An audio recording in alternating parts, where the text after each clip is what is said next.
So we do a litigation, mediation with most of our cases, and we assist our clients with evictions. Most of the matters we refer to the Department of Rural Development and Land Reform and the Syllabus Law Clinic that visit our office once a month. Like Marita Paralegal, we got a lot of cases of unfair dismissals, Provident Fund matters, which is more related to security companies that's not paying the levy that they need to pay, their monthly pay. So we assist, most of our cases consist of this these days, yes. We do have two ECD centers in Prince Alfred Hamlet. The one is a Bubble Bay case and the one is Secure Bay case. The one is operating now for 5 years and the other one for 4 years. And then what we currently do, we monitor the municipal council meetings because we see the issues that the people face in our communities because decisions are being made there. So we monitor the council meetings. Yeah, and then we have like our food gardens. It's a project that's been running that gets started with us. So we are continuing with it with the Department of Agriculture. They are supporting it now. And then also the Paracal East Wind Farm. They also assist with seedlings.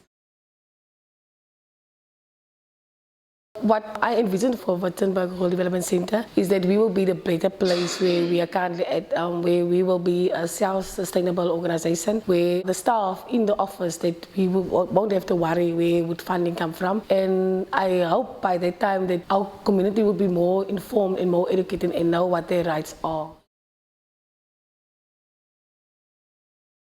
What's new is basically the monitoring of the council meetings. Previously, we knew that council meetings is taking place, but what we discovered now when we attend the council meetings, that the council is aware that the community is in the meeting. They also acknowledge the presence of our LDA in the meeting. And what we can see is that referring to the council meetings is that there's a lot of things happening in Witzenberg. There's a lot of corruption happening. There's a lot that needs to be revealed to communities because a number of decisions has been made without public knowledge. Like recently, a lot has been happening in the Witzenberg area because what's happening, the public is not aware what's happening. Like recently, the municipal manager was appointed for another 5-year term, and a lot of people in the community were not aware that he is being appointed for the 5 years again. So we would like to make the community more aware, but we need to know when we go out to the communities what to say to them and what our plans of actions in terms of that will be.